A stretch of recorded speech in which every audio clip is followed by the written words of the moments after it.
Back to our top story as the U.S. and U.K. conduct coordinated strikes on dozens of Iran-backed Houthi targets in Yemen. This following strikes yesterday on other Iranian proxies in Iraq and Syria in response to the drone attack that killed 3 U.S. soldiers in Jordan last weekend. Joining us now, New Jersey Congressman Jeff Van Drew, who serves on the House Judiciary Committee. Give us your assessment, Congressman, of the effect of the strikes thus far. John, this is a tale of 2 presidents. One president that has dealt with these issues on his knees, out of weakness. It all started in Afghanistan. The way that we left there was a disgrace. It then goes to Ukraine, where when, they were making noise that they were going to move in. When Putin was going to move in on Ukraine, we immediately should have been nipped in the bud, so we weren't involved there. And then it goes to the Mideast, and we see what's happening. The president that was there before Donald Trump dealt out of strength. Now, why does it matter?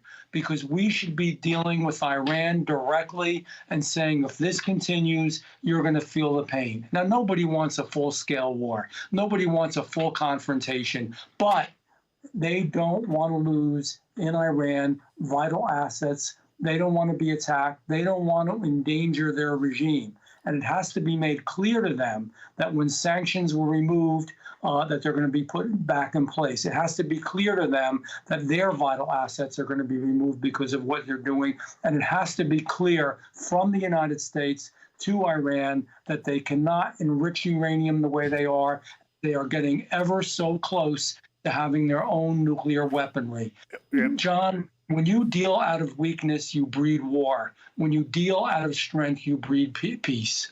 A lot of people are saying Iran cannot be allowed to get a nuclear weapon, Congressman, but nobody seems to be stopping it. And I don't think you can count on the Iranians to suddenly throw up their hands and say, OK, we don't really want one.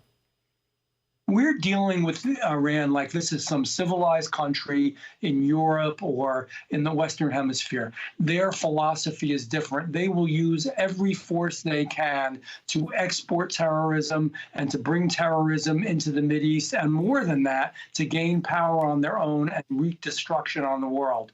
This is not a country that can be dealt with by negotiating. It's not a country that could be dealt with by removing the sanctions and giving them more money to enrich uranium, to export terrorism all throughout the world and in the Mideast. They have to know they're going to feel the pain. I believe we're doing exactly what they want. Now, should we go after the Houthis? Of course. We should do that. We should make sure that they realize we mean business. But that is not going after the head of the monster. The head of the snake will keep biting you if you're only cutting off the tail. The Houthis aren't making the decisions.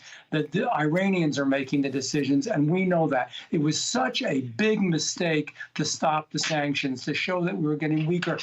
This administration actually thought they were going to deal with them by negotiating bargains and wheeling and dealing and saying, we're sorry for doing some things and we know you're sorry and we're all going to work together. I mean, I really am not exaggerating. Why would you take those sanctions off? Why did we unfreeze the $6 billion?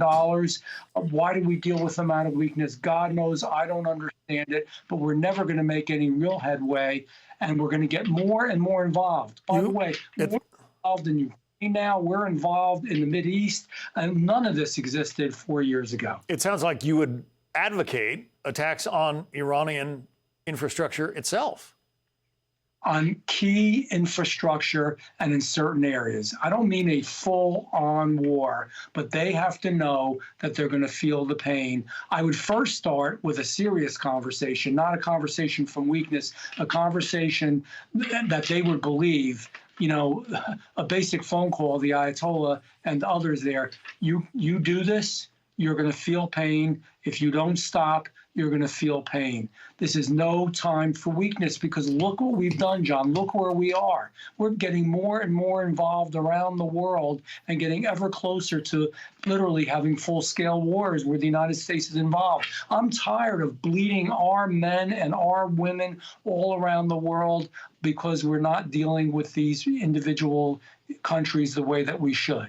They need strength. They need to feel our force. Let's talk about an issue that concerns Americans right here at home, and that's the situation at the southern border. Are the House and the Senate going to get together, do you think, on a budget, on a border bill that is going to stop the flow of illegals? Look, the democratically controlled Senate, along with some Republicans, unfortunately, are producing a piece of legislation that I will never vote for, and I don't believe the House of Representatives will vote for, and I don't believe our Speaker will even post the bill. It basically is the codification of illegal immigration, allowing up to 2 million more illegals to cross our border every single year. You know, and I don't mean to be political here, but it's a political issue. The Democrats have an end game, and their end game is to change the Electoral College, to change the census so that they can never lose an election again. Otherwise, Joe Biden wouldn't be allowing this to happen, but their end game is to win. And unfortunately, Americans are feeling the pain. Do you know, John, that what we're doing is we're giving them welfare. We're giving them, in some places, the right to drive.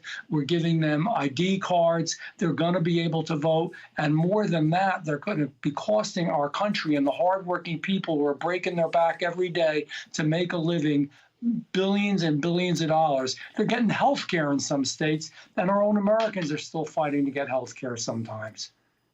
New Jersey Congressman Jeff Van Drew. Congressman, thank you. Thank you.